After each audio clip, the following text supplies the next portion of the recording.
પશ્ચિમ બંગાળની ચૂંટણી એટલે આ ચૂંટણીને એવું કહેવાય છે કે પશ્ચિમ બંગાળમાં ચૂંટણી હોય એટલે સૌથી વધારે મારપીટ, ભાજપના નેતાઓને અનેક વિસ્તારોમાં ક્યાંક ને ક્યાંક ઘૂસવા ના દેવાય, એમના ગાડીઓમાં તોડફોડ કરી દેવાય, એવા અનેક કિસ્સાઓ સૌથી વધારે સામે આવતા હોય તો એ પશ્ચિમ બંગાળની ચૂંટણીમાંથી આવે છે.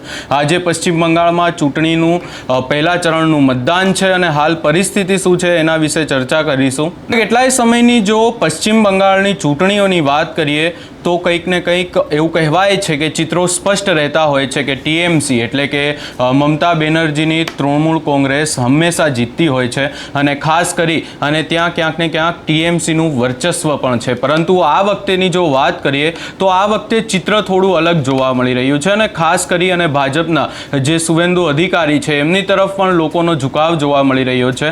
જો કે આ વખતે પણ ચૂંટણીમાંથી એવા અનેક દ્રશ્યો સામે આવ્યા કે જ્યાં ભાજપના નેતાઓની ગાડીઓ તોડફોડ કરવામાં આવી હોય, પરંતુ બીજી તરફ જો વાત કરીએ તો આ વખતે એવું કહેવાય છે કે ચુસ્ત બંદોબસ્ત પશ્ચિમ બંગાળમાં ગોઠવવામાં આવ્યું હતું અને એની સાથે સાથે ભાજપના અનેક દિગ્ગજ નેતાઓએ પછી પીએમ મોદીથી લઈ અને સીએમ યોગી આદિત્યનાથ સુધીના નેતાઓ પશ્ચિમ બંગાળમાં હતા. કેમ્પેનિંગ પણ કરવામાં આવી. ખાસ કરી અને ગૃહમંત્રી અમિત શાહ સતત એ વિસ્તારોમાં હતા અને તેમના દ્વારા પણ પ્રચાર કરવામાં આવ્યો અને આ વખતે ચૂંટણીનું ક્યાંક ને ક્યાંક ચિત્ર પણ અલગ જોવા મળી રહ્યું છે. હવે મતદાનની ચર્ચા કરી લઈએ, કારણ કે આજે પશ્ચિમ બંગાળમાં પ્રથમ ચરણનું મતદાન છે.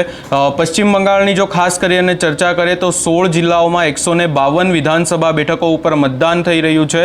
અનેક વિસ્તારમાં હાલ મતદાન હાથ ધરવામાં આવ્યું છે.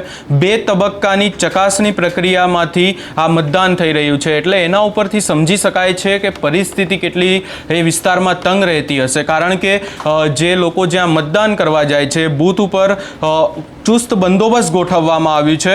પ્રથમ જો વાત કરીએ તો મતદાન મથક પરિસરમાં પ્રવેશતા પહેલા ક્યાંક ને ક્યાંક ચેકિંગ કરવામાં આવે છે લોકોની. ત્યારબાદ બીજું મતદાન મથકમાં પ્રવેશતા પહેલા પણ ક્યાંક ને ક્યાંક ચેકિંગ થઈ રહી છે. તેનો પણ મેં સાંભળ્યા કે જ્યાં લોકો એવું પણ કહી રહ્યા હતા કે અમે જ્યારે મતદાન કરવા જઈએ છીએ ત્યારે મતદાન મથકની બહાર અમે જે આંગળીથી મતદાન કરીએ એના ઉપર એવું કહેવામાં આવી રહ્યું છે કે ત્યાં અંદર જે મતદાન કરવા માટેની જે આખું ઈવીએમ મશીન હોય છે ત્યાં પરફ્યુમ લગાવવામાં આવેલું હોય છે અને ખાસ કરીને જે ટીએમસીનું બટન હોય છે ત્યાં પરફ્યુમ લગાવવામાં આવેલું હોય છે.